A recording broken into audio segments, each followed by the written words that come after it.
Good morning everyone. আজকে সোমবার, তাই চলে গিয়েছিলাম মন্দিরে। আর এই যে দেখো, মন্দিরের সব কিছু কিন্তু গোছানো হয়ে গেছে, এখন ঠাকুরমশাইয়ের অপেক্ষা। তারপর পুজো হয়ে গেলে বাড়ি চলে এলাম। এই যে বাড়িতে এসে দেখছি বাবা কিন্তু বাজার থেকে তিনটে এত বড় বড় আনারস নিয়ে এসছে দেখো। আর আনারসগুলো এত মিষ্টি আর রসে ভর্তি। মা কাটছে একদিক দিয়ে, আর ওদিক দিয়ে কিন্তু গড়িয়ে গড়িয়ে রস চলে যাচ্ছে, পড়ে যাচ্ছে বাইরে। এত আনারসগুলোতে রস। তো যাই হোক, এই যে তিনটে আনারসই কেটে নিচ্ছে। আর দেখো আনারসটা কিভাবে মা কাটছে। আমার মা কিন্তু খুব সুন্দর আনারস কাটতে পারে, একটুকু গায়ে চোখ থাকে না, আর বেশ অনেকটা করেই পড়ে যায়। দেখেছো কেমন রস, দেখো অনেকটা করেই মা ফেলে দেয় যাতে চোখ না থাকে। ওই চোখগুলো যদি থেকে যায় গায়ে আনারসের, তাহলে কিন্তু প্রচণ্ডই গলা চুলকায়, তাই জন্য অনেকখানি করেই ফেলে দিচ্ছে দেখো।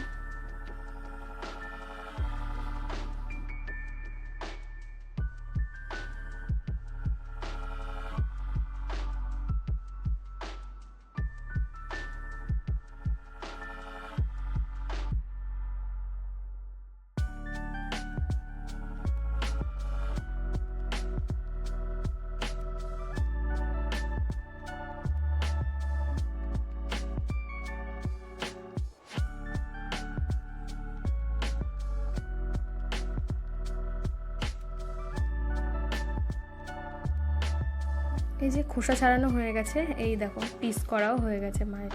আর কালারটা দেখো কি দারুণ লাগছে, কালারটা এত সুন্দর। তারপরে এই যে দুপুরবেলাতে খাবার দাবার নিয়ে বসেছি। আমার কিন্তু জানো, এই বিরিয়ানির পেছন মানে তলাটা যে একটু ধরে যায়, লাল লাল হয়ে যায়, ওইটা খেতে কিন্তু ভীষণই ভালো লাগে। মানে কি বলবো, অনেকের হয়তো ভাববে যে পোড়া পোড়া, কিন্তু না, ওটা পোড়া নয়, ওটা একটুখানি হালকা একটু লালচে লালচে হয়ে যায়, এত ভালো লাগে। আর এটা কিন্তু নিরামিষ বিরিয়ানি, ভেজ। এই যে একটু চই ঝালও দিয়েছিলাম, বাড়িতে ছিল চই ঝাল। আর এই যে একটা বড় আলু আর পনির দিয়ে আজকের করেছিলাম, এই যে পনির।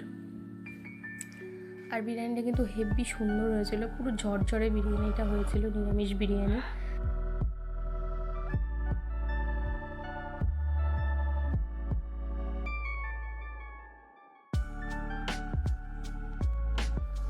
তো যাই হোক, খাওয়া দাওয়া করে একটু ঘুমিয়ে পড়েছিলাম। তারপর সন্ধ্যা দিয়ে গেছিলাম একটু দোকানে দেখো কত সুন্দর রাখিগুলো এখনও ঝোলানো রয়েছে, হয়তো ওরা তোলার সময় পায়নি।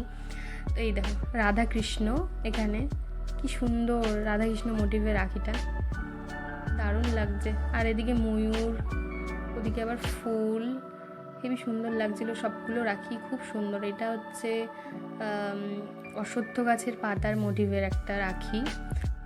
তো যাই হোক, দোকান থেকে যাওয়ার পর এই যে একটা দিদির বাড়িতে গেছিলাম, অনেক দিন থেকেই বলছিল আয়, কিন্তু আমার যাওয়া হচ্ছিল না। আরও গিয়েছিলাম, তাও চা আর মুড়ি আয়োজন করেছিল। তো যাই হোক, আমরা এনজয় করি। তাহলে এখানেই টাটা, সবাই ভালো।